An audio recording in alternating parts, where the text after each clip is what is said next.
presentaciones anteriores que le dan un marco de lujo a lo que va a ser apenas un ejemplito de algo de todo esto que se viene planteando.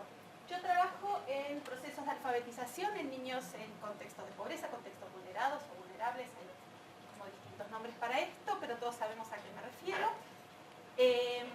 Todos sabemos que hay una asociación entre la procedencia socioeconómica de los niños y su desempeño escolar, pero lo que probablemente no todos sepamos es esto. Esto es lo que está pasando en las escuelas de los niños más pobres. Lo que estoy mostrando acá son niños de 8 a 13 años que están en la escuela, que están pasando de grado y que no pueden leer ni escribir una sola palabra. Esto no pasa en un lugar ni en dos. Nosotros estamos trabajando en Catamarca, La Rioja, Mendoza y Buenos Aires, con lo cual no es ni patrimonio exclusivo de una escuela, ni de una región, ni de una provincia. Esto está pasando con un grado de severidad que en realidad desconocemos. Uno de los principales problemas que tenemos es que no sabemos cuántos son. No sabemos cuántos son porque no hay ningún dato que reporte la situación de estos chicos. Si uno busca información educativa, puede encontrar las pruebas ONE del Operativo Nacional de Educación, donde, por ejemplo, encontramos que hay un 27% de alumnos del país que tienen un desempeño bajo en el área de lengua. Pero esto no es tener un desempeño bajo en el área de lengua, esto es analfabetismo dentro de la escuela. Es muchísimo más grave y si bien seguramente las pruebas esto lo reflejan, porque debe haber habido niños que no pudieron hacer nada, no contamos con esos datos. En Ciudad de Buenos Aires, por ejemplo, uno encuentra el dato de sobredad, que es interesantemente similar al del nivel de bajo desempeño de las pruebas ONE. El porcentaje en los distritos con mayor incidencia de niveles de necesidades básicas insatisfechas ronda también entre el 25 y el 27%, pero de nuevo, un chico puede tener sobredad y no por eso no saber leer y escribir.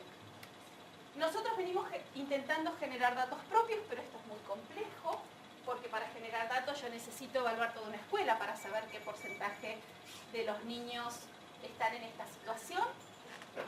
Y para las escuelas es una situación de enorme exposición, aceptar que uno evalúe a todos sus niños para obtener estos resultados, que las escuelas ya saben que tienen, algunos lo han naturalizado más que otros, pero las escuelas saben que esto está pasando.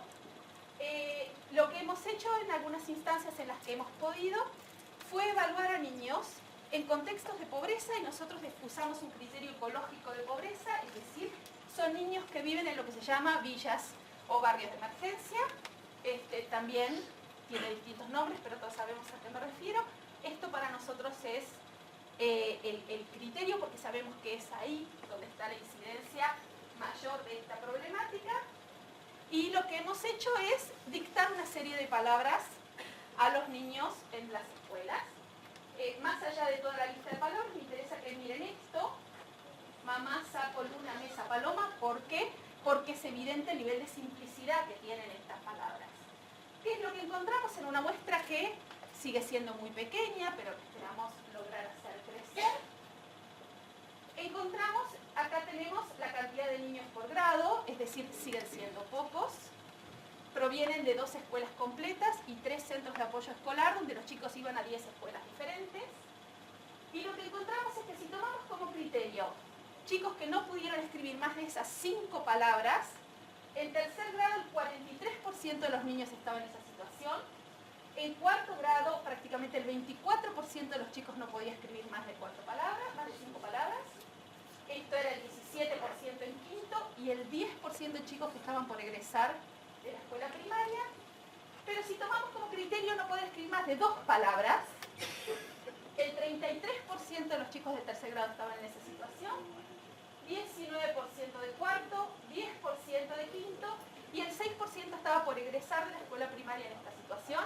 Tenemos chicos en la escuela secundaria que no pueden leer y escribir una sola palabra. Perdón, ¿esto lo pudieron comparar con escuelas medias y escuelas...? No, a ver, el acceso a estos datos es enormemente complejo. Nosotros tenemos acceso porque, primero, necesitamos generar una relación de confianza con las escuelas, necesitamos que estén absolutamente tranquilas de que nadie va a saber qué escuela es, ni siquiera en qué distrito está. Y esto es una construcción. Estamos trabajando con muchas instituciones que de a poco se van abriendo.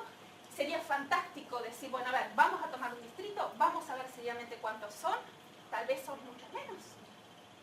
Obviamente esto no quiere decir que sea el 10% o estos porcentajes se refieren estrictamente a niños que viven en contextos de pobreza extrema. No son los datos de ningún distrito general donde hay otra población. Nosotros estamos apuntando estrictamente a los niños más pobres, que son muchos. Uno puede plantear ahí, bueno, es un problema de estos niños. Hay algo en estos niños que está funcionando mal. No hay ningún dato internacional que avale un 43% de niños que no aprendieron a leer y escribir en tercer grado. No hay patología que lo pueda explicar. Nosotros tenemos, por otro lado, algunos casos que son apenas ilustrativos. Cuando conocimos a Florencia tenía 12 años, no sabía escribir su nombre y honestamente ya ni sé qué palabras intento escribir ahí. Trabajamos con ella en 31 sesiones, que parece mucho, pero cada sesión dura 20 minutos, con lo cual en total nos fueron más de 10 horas.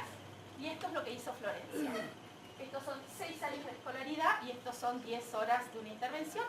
Obviamente no son 10 horas seguidas, son 10 horas repartidas a lo largo del tiempo.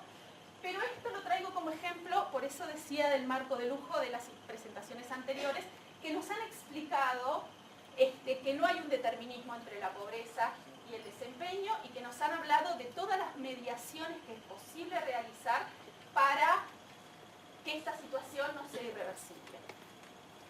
Este es otro ejemplo, lo mismo, 30 sesiones, acá este chico era un poquito más pequeño, pero las situaciones que tenemos son por lo general similares y uno puede, no sé si preguntas, se supone que las preguntas son para después. A ver,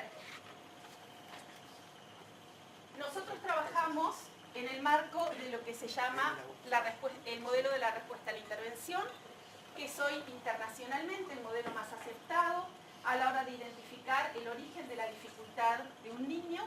El modelo de la respuesta a la intervención es un modelo que postula que no se puede diagnosticar una patología en el campo de la lectura y la escritura. El modelo se extiende a otras áreas, pero en el que yo trabajo es el campo de la lectura y la escritura, sin antes haber realizado una intervención pedagógica adecuada que garantice al niño la posibilidad de aprender. Solamente aquellos que tengan un bajo nivel de respuesta a una intervención adecuada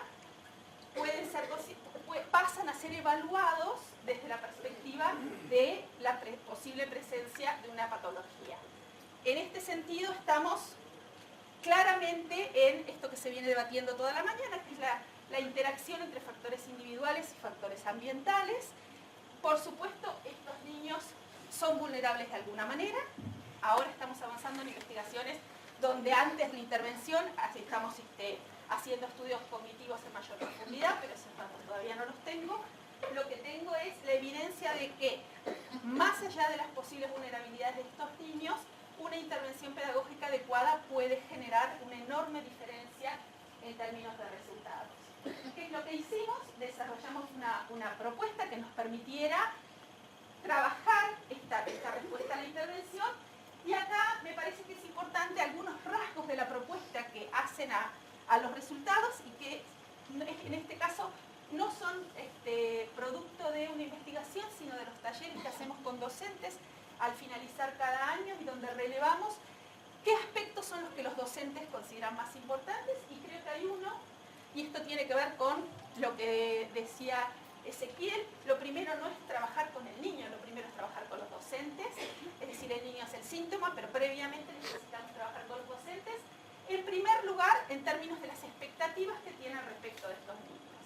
En este sentido, retomo lo que decía Sebastián respecto de que la difusión de esta idea de que aquellos procesos que no tienen lugar en un determinado periodo ya no se van a poder realizar, perjudica claramente a los niños en contextos de pobreza, porque es una idea que la encontramos mucho en el sistema educativo. Y bueno, ¿qué querés? Si ya no puede, si ya no, a los 11 años que va a aprender, etcétera, etcétera. Me parece que es importante tomar esto como evidencia de que esto no es así. Entonces, lo primero que necesitamos modificar es la percepción que como educadores tenemos del potencial de estos niños.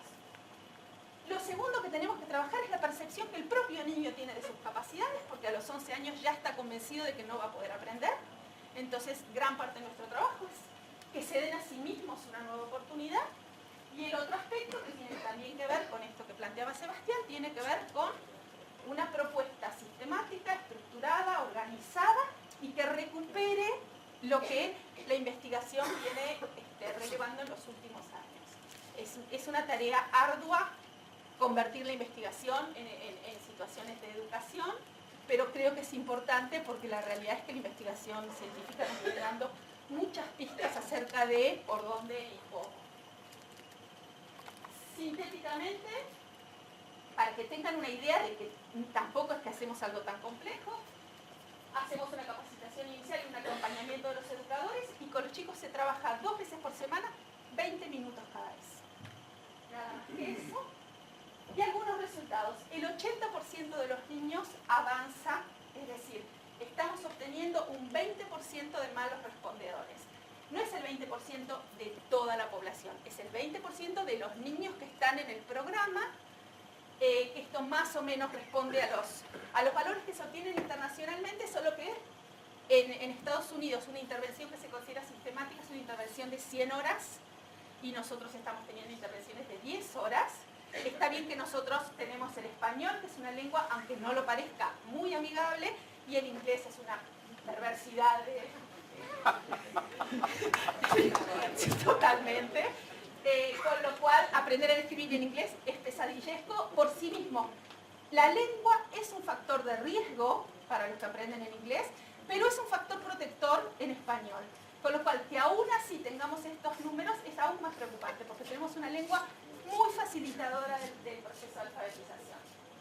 Por último, perdón, un dato más.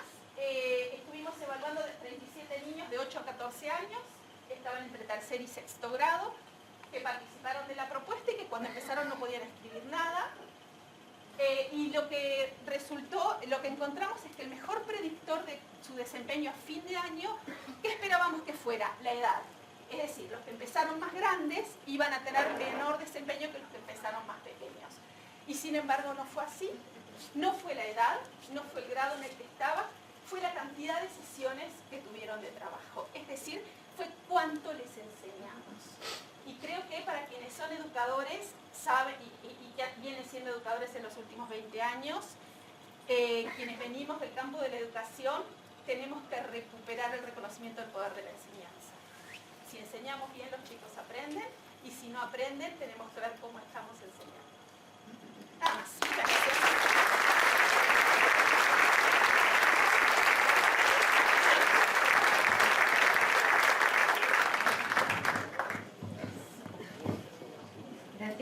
Otro aviso, hay un Mini Cooper patente NZD 999 mal estacionado. Yo lo quiero. Lo rifamos. Tenemos algunas preguntas. Nadie se anima a buscar el Mini Cooper.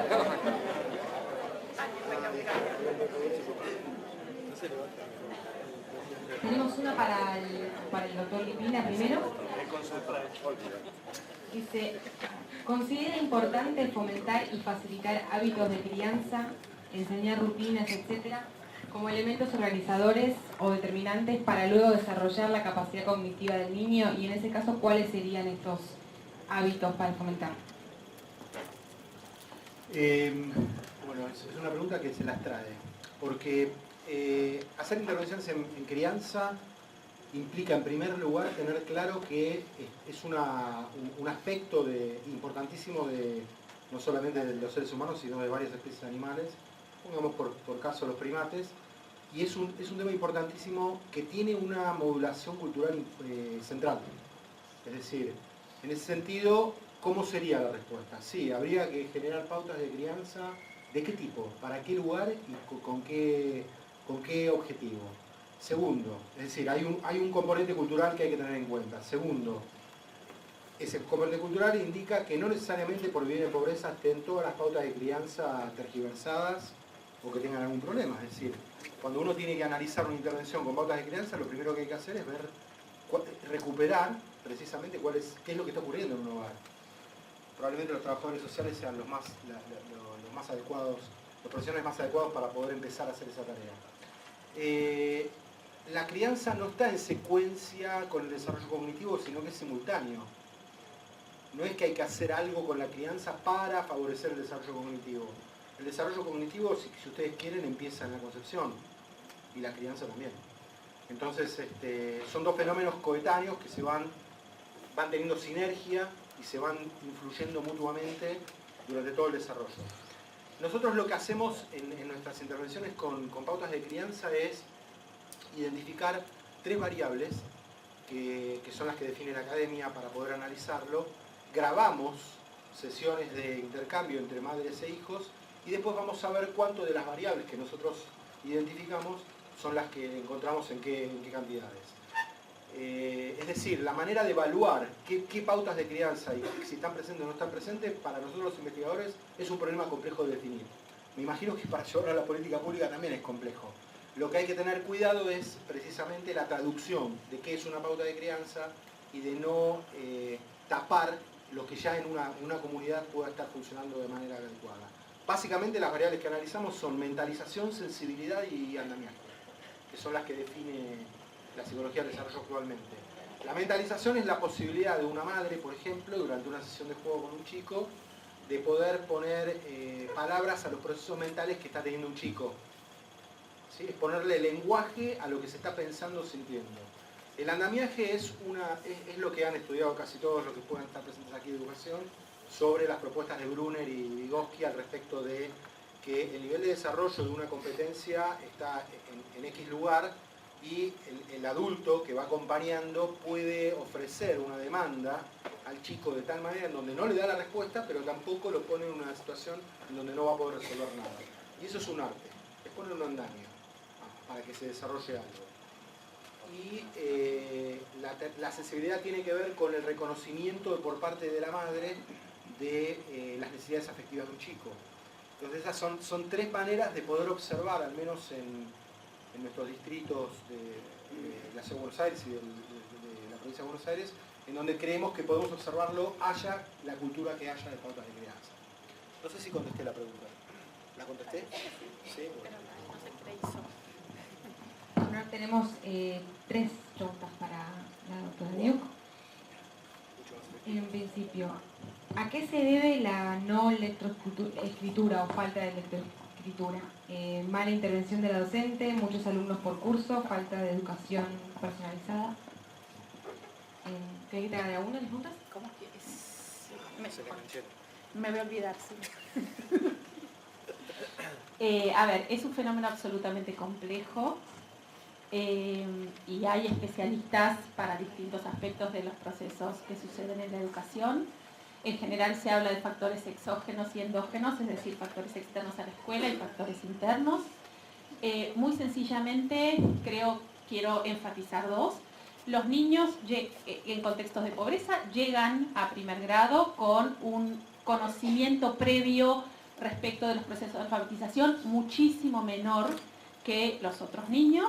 Y creo que en este sentido la homogeneización curricular que se sigue pidiendo en la Argentina atenta contra estos niños porque por lo general tenemos diseños probados y centrados en los niños de los sectores medios. Los niños de los sectores más pobres necesitan otras cosas de la escuela. Entonces yo no lo llamaría mala enseñanza porque si uno dice mala enseñanza parece que es culpa del maestro. Yo no creo que sea culpa de los maestros. Creo que en este momento en la Argentina tenemos serios problemas en la formación docente. Hay datos que hablan de que el 90% de los institutos de formación docente no enseñan ningún método para enseñar a leer y escribir. Un docente que con estas restricciones en su formación llega a un contexto donde los chicos hace 5 años que vienen leyendo, escribiendo y moviéndose en un ambiente altamente alfabetizado. Esto tiene consecuencias menores, pero cuando uno tiene que hacer todo el proceso desde el inicio y uno ni siquiera sabe cuál es ese proceso, los docentes están puestos en una situación muy compleja. Creo que les faltan muchas herramientas para que este proceso lleve a buen puerto. Y me parece que esto es una de las razones por las cuales tenemos los problemas que tenemos. Voy a unir 2 preguntas en una. ¿Qué valor tiene la estimulación del lenguaje en la etapa escolar de nivel inicial? Y aparte de eso, ¿qué sentido tiene entregar computadoras a chicos que pueden escribir, que no pueden escribir ni 5 palabras? vamos con la estimulación del lenguaje. Hay algo que es importante y es, yo acá estoy hablando de la adquisición del sistema de escritura. No estoy hablando de la comprensión, ni de la producción de textos ni orales ni escritos, ni de la adquisición de vocabulario. En esos aspectos, las restricciones con las que llegan estos chicos son mucho más graves porque son muchísimo más difíciles de resolver. Es decir, yo no conozco un solo estudio internacional donde una intervención en adquisición de vocabulario haya podido equiparar a niños de distintos sectores sociales, cuando esto sí es internacionalmente posible en términos del sistema de escritura. Entonces, creo que a todos los niveles a los que se trabaje el lenguaje en el nivel inicial, esto es absolutamente fundamental, porque niños mejor preparados compensan en parte esto que yo decía antes, sectores sociales donde los chicos llegan con 1.500 horas de alfabetización a la escuela primaria, mientras que en otros sectores sociales no tienen esto, con lo cual es especialmente importante que en el nivel inicial se haga un trabajo muy potente en relación al desarrollo del lenguaje, por supuesto. El tema de las computadoras me pone a mí en un territorio en el cual no es mucho lo que puedo saber. Yo celebro la entrega de computadoras, porque creo que hay un concepto que a mí me preocupa mucho, que es el de los hijos de los otros.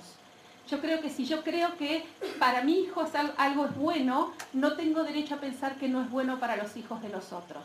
Y los hijos de los otros son los hijos de los más pobres que no pueden comprar computadoras. Entonces, sí, yo creo que no pasa por si saben leer, escribir o no. Estamos viviendo una revolución digital, con lo cual el acceso a la computación es un derecho. Entonces yo celebro la entrega. Creo que después podríamos hacer un montón de cosas mejores, tal vez con las computadoras. Creo que de todas formas los chicos se ocupan de hacer cosas interesantes con las computadoras, pero creo que hoy son parte de los derechos que los niños tienen que tener. Así que yo...